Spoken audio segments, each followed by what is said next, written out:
Hello everyone, welcome my new another blog. কেমন আছেন সবাই? আশা করছি যে যেখান থেকে আমার আজকের নতুন ব্লগটি দেখছেন আলহামদুলিল্লাহ সবাই ভালো আছেন। আমিও আল্লাহর অশেষ রহমতে আপনাদের দয়ায় ভালো আছি। ঘুম থেকে উঠেই আমি আগে জানলাগুলো খুলে দিই, কারণ আসরের সময় আমি দেখা যাচ্ছে জানলা সব বন্ধ করে দিই, নাহলে মশা দিয়ে আমাদের এরিয়াতে অনেক মশা, পুরো ঘরবাড়ি ভরে যায়। আর জানলা যেহেতু বন্ধ করে রাখি, পুরো ঘর ভ্যাপসা হয়ে থাকে। কিছু করার নেই, একদিক থেকে মশার কারণে জানলা বন্ধ করে রাখতে হয়, আরেক দিক দিয়ে ঘরও ভ্যাপসা হয়ে যায়।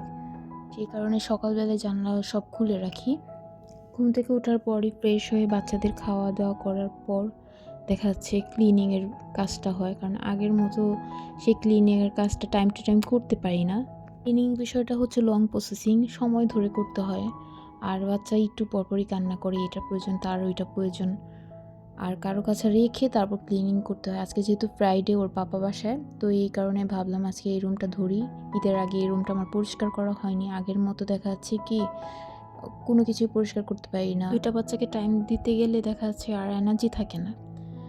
আমার সেকেন্ড বেবিটা হওয়ার আগে আমি এই রুমটা পুরোটাই একটু চেঞ্জ করি, যাতে একটু জায়গা বের হয়।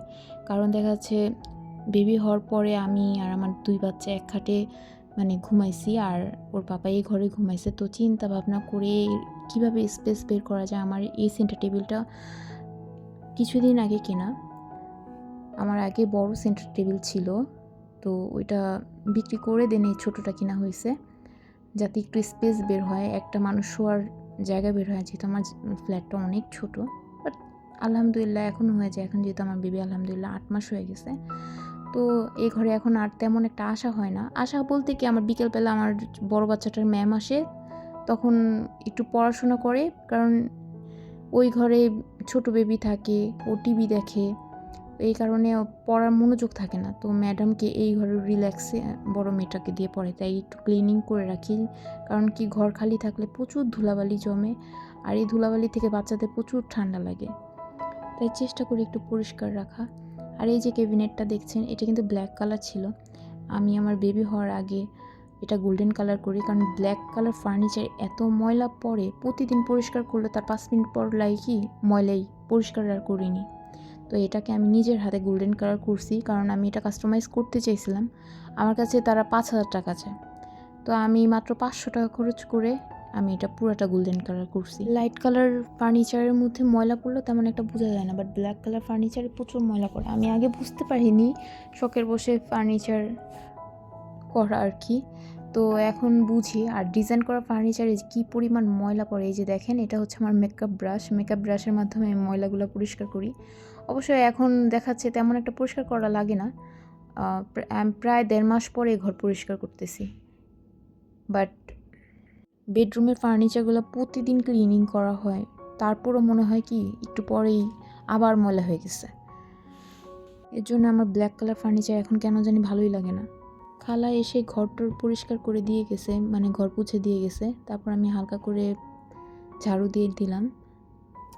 এই যে ল্যাপ আর কম্বলটা দেখছেন, এটা আমার বিছানার নিচেই ছিল, তো এটা এই ঘরে আনা হয়েছে দ্বিতীয় বেবি হওয়ার পর, কারণ এখানে যেহেতু কেউ যদি আসে এখানে শুতে পারবে, এই কারণে বের করে ফেলছি। আর এটা বিছানার নিচে রাখবো না, তো এই কারণে এটাকে একটা ব্যবস্থা করছি, এটাকে কজি কর্নার বানিয়েছি। কজি কর্নার বলতে কি, আমার সোফার এক কিনারে একটু স্পেস আছে, ওইখানে রাখছি, দেখা যাচ্ছে কি আমার বেবিটা পড়তে পারে বসে রিল্যাক্সে। আর আমার পুরনো কিছু চাদর ছিল, ওইটা দিয়ে 3-4টা কাভার বানানো হয়েছে। আর এই যে ফ্রিজটাও ভালো মতো পরিষ্কার করে নিলাম। সবাই ঈদের আগে ফ্রিজ পরিষ্কার করে, আর আমি ফ্রিজ পরিষ্কার করি ঈদের পরে, কারণ আমি জানি যে মাংস আসলে সেগুলো সাথে সাথে ঢুকিয়ে রাখবো, তখন রক্ত বের হবে, ফ্রিজ এমনি অপরিষ্কার হয়ে যাবে। তাই আমি ঈদের পরে পরিষ্কার করলাম, আর মাংসগুলো সেগুলো সেপারেট করে রাখবো। তাই রান্না করে ওই বড় বড় পোটলাগুলো রেখে দিছি, ছোট ছোট করে সেপারেট করে রাখবো। কুসুম গরম পানির মধ্যে লেবুর রসটা দিয়ে দেন হচ্ছে গিয়ে সেটা মিক্সড করে কাপড় দিয়ে পুছে ফেলছি। 6 মাস পর এইভাবে করলে আমার ফ্রিজ আর ওইভাবে ডিপ ক্লিন করা লাগে না। ঘর পরিষ্কার থাকলে মাইন্ডও ফ্রেশ থাকে। ঈদের আগে এই রুমটার জন্য আমি কতগুলো পর্দা, তারপরে হচ্ছে গিয়ে ক্যাবিনেটটার জন্য রানার কিনেছিলাম। এই যে রানারটা বিছিয়ে রাখছি, ঈদের আগেই বিছিয়ে রাখছি, বাট পর্দাগুলো আর লাগানো হয় নাই। বৃষ্টি আমার অনেক ভালো লাগে, বাট একঘেয়েমি বৃষ্টি ভালো লাগে না। ঘরবাড়ি কেমন যেন হয়ে থাকে, তারপর হচ্ছে গিয়ে রাস্তাঘাট কাদা কাদা হয়ে থাকে। এর জন্য আমার বৃষ্টি, একঘেয়েমি বৃষ্টি ভালো লাগে না। টানা কতদিন যাবত অনেক বৃষ্টি হয়েছে ঈদের আগে, ঘর বাড়ি কেমন আলো বাতাস আসে না। তারপর হচ্ছে গিয়ে জিনিসপত্র ভেজা ভেজা। আমি যেহেতু অনেক দিন যাবৎ ব্লগ করি না বা বানাই না, তো কাজের সময় দেখা যাচ্ছে ভিডিও করলে টাইম প্রচুর লাগে। তো এই কারণে সব কাজ একটু একটু করে দেখানোর চেষ্টা করলাম। এই তো ফাইনাল লুক, কেমন লাগলো। আর এই যে সন্ধ্যায় বার্গার বানিয়েছি, ভিডিও করি নাই, কারণ ভিডিও করতে গেলে দেখা যাচ্ছে আমার আরও 1 ঘন্টা লাগবে। তো এই কারণে আর ভিডিও করিনি, একটু ভিডিও করে রেখে দিলাম। আর এই যে দেখেন, শখের জিনিস কেনার পর কেন লাগাইতে পারি নাই।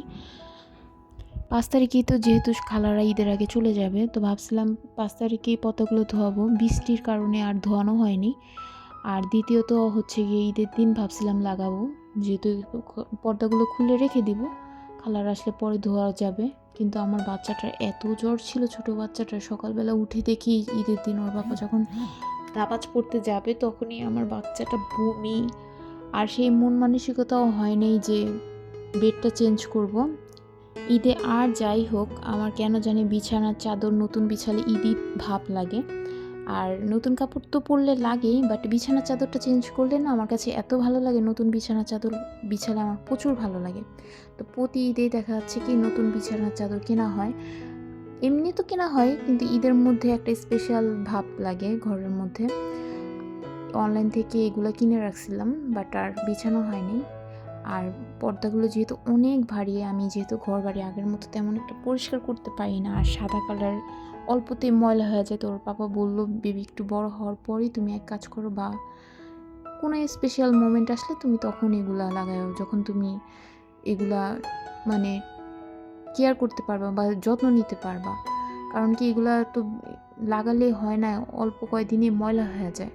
আর এই পর্দাগুলা এত ভারী, তো ভাবলাম এগুলো রেখে দিই, যখন অর্গানাইজ করার আরও কিছু কিনতে হবে আমার ওই রুমের জন্য টুকিটাকি, একবারেই সব সেট করব। আর এই যে আমার বেবি হওয়ার সময় আমার শাশুড়ি প্রায় 30টা খাতার মতো আমাকে বানায় দিছে।